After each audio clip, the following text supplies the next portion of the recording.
to make a transformation in the way we deal with poverty relief and we deal with our cultural, social situations. But see, that's the thing, right? So you say that there's no organization that is already doing this, right? So then I sit there and I think about these other relief organizations. Islamic Relief is doing sort of similar work, you know, and then if you sit there and you think about like food pantries, there are other food pantries that exist, there are other social services in general, you know, then it's, well, how does Smile do what hasn't already been done or is currently being done? That's a great question. Yeah. And I think that it's, I wouldn't say that there's a simple answer to that, but I think that it really does speak to, at least for me, like why I'm here. So for example, you talked about feeding people, right? So the model that exists even outside of the Islamic world, right, is based on feeding people things that most people, middle class, wouldn't want to eat themselves. Like there's an element of Islam that's missing there. The idea of ihsan, like how the next level would be to feed them at least what you would eat or something better, which would be produce, which would be things like at that level, right? And so that's what like, that's kind of like what makes Smile on the other levels, because they're considering that thing and actually transforming and bringing in more of the Islamic ethos into actually what we do and how that's different.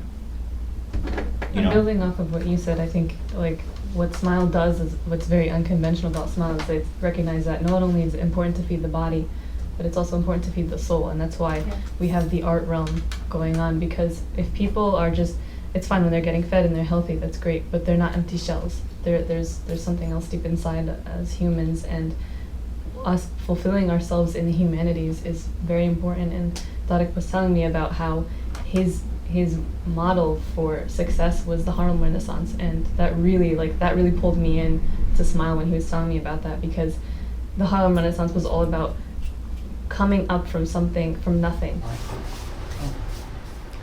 Smile is a nonprofit 501c3 registered organization that's dedicated to transforming the way we give back. We mainly work in the area of poverty relief and create opportunities for social engagement. Our three main areas include the Human Services Council, the Medical Advisory Board, and our Art Council. And we affect programs in all of those areas. Zachary King. I'm associated with the Human Services. It's just my interest has always been in really connecting in some ways like what I did for work or what I actually had a passion about with the Muslim community. So like working in the field, I see, it's like you kind of see gaps over and over again, like, okay, there's these things that are missing. And that's kind of like how I intersected with Smile. Just was very interested in feeding people. Again, really seeing like how there's either people in the community that we could reach that we're not reaching, or things that we could do that we're not really doing. And there's no reason why we're not, because that's already part of the ethos of Islam. The focus of the Human Service Council is to address community issues. So in that way, there's 4 programs currently.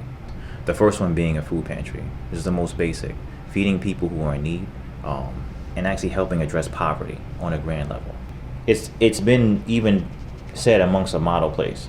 So in a choice pantry, people are not just given a bag, right? They actually can come in and through a point system be able to purchase and pull a certain number of items based on how large their family is. And so that actually puts us in a category that often a lot of places actually are not involved in, by actually, again, listening to what the community needs and giving them more of what they need. The second one is the arts program, which interacts with youth and actually helps them address issues that they may be experiencing in growing up and being in the community. The third program focuses on working with the senior population and having people plug in and enhance the lives of the senior population by interacting with them. And the last one is a conversation to really expand on actually how we can interact and actually become a very healthy community. So that would involve conversations about mental illness inside of the community, about raising families, about raising children, about the things that children actually experience, and about keeping families together. So Smile has a medical advisory council that currently has opened a free health clinic that functions currently once a week on Saturdays. Its target audience is underserved, undocumented, and uninsured patients in the Passaic region that can't find access to appropriate healthcare anywhere else. These are patients who literally have nowhere else to go, don't feel comfortable going anywhere, and end up in the emergency room when things get really bad. And if we can find a way to, as a committee and a council and SMILE, to get people to a place where they understand the medications they're taking, they have access to the medications they're taking, they understand the things that are out there for them that are already in place to help them get to a place where they're completely and wholly physically healthy, we'll really do a good service for the community. The ultimate goal for the medical council is that we have a daily open free health clinic that functions as a normal doctor's office that has is completely staffed administratively, and will also help educate patients on everything from A to Z, from what it means to eat healthy with nutrition seminars, what it means to remain compliant with diet and exercise with the medications that they're on, to understand what it means to have a healthy lifestyle. And that'll be the ultimate goal of the council. Even by the name of the organization, right? Like when I think of a SMILE in the Islamic perspective and in just a cultural, social perspective, it's the thing that starts the discussion, right? When you met a stranger, the thing that always starts the discussion is a smile and a head nod, right? And then you can kind of say hello and how you doing. And Wait, so there's like an educational piece of it, like where we're actually trying to shift the way other people think, but also like we're taking in information that it's gonna require us to like transform continuously to be able to meet the need. The Art Council pretty much organizes programs and events to cultivate the arts and humanities within the community. And an example of something that we do is coming up as an art fellowship that we're doing for young girls in their teens to nurture their self-esteem through art. But the beauty of this program is that they don't really know that that's the whole purpose, is that they're going in there to boost their self-esteem. So we're working with an art therapist and with two very experienced artists to help these girls expand themselves and become more confident in themselves through the arts, which is very important.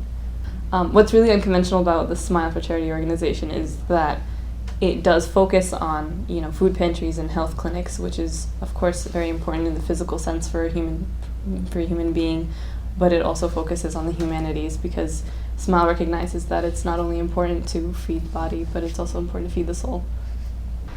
So SMILE is dedicated to getting the job done. SMILE is ultimately only as good as its volunteers and its members, right? The organizers. So it's about ideas. When someone comes with an idea to SMILE, they use that as a vehicle, as a means of achieving that goal, essentially. You should get involved in SMILE because SMILE has we have excellent programs, right? Not only, so there are pre-existing programs, other people's ideas that they've already started. There's the food pantry, so if you want to get involved with that, great, go for it. There's the park cleanup, there's the free health clinics, there are self-esteem programs for girls, there are mental health programs that we've put in place. There's the SMILE for Foster Kids program that we've also done. So these are, and a whole variety of other things, like a myriad of different social programs. More than just social programs. But there are those ideas which other people have already taken and started working on. And then there is also the ability to do any and everything that you can come up with, right? So, we had a brainstorming session and all of these ideas that are put out there. Ultimately, what it comes back down to is, what do you want to do? What's the change that you want to affect in your community? So it's very simple to be a part of SMILE. You come, you say that you want to be a part of SMILE, and that's it. You're a part of our family. And essentially, as long as you are bringing something to the table, right, then you're a part of this organization. And it really comes down to being committed to the ideas that you have. So there are a number of ways in which you can get involved with SMILE. You can come up with an idea or a project that SMILE can pursue, and then you can take ownership of it and implement it through SMILE. You can volunteer your time with SMILE if you're not an idea person. You can donate money to SMILE or resources to SMILE. You can basically do whatever you want in terms of SMILE. SMILE is your platform, as Islam mentioned, to basically transform your community. And that's something that you have to understand, is that your level of commitment is determined by yourself. Whether you want to donate checks, whether you want to donate your time, or whether you want to donate ideas or social capital, you can do all three, or you can do one or the other. This is a very unique organization that allows for really like any possibility. like the limits on what you can do as a Smile member comes down to your own creative capacity. That really is it. That was cool. That was good. That was awesome. That was bronze. That was awesome.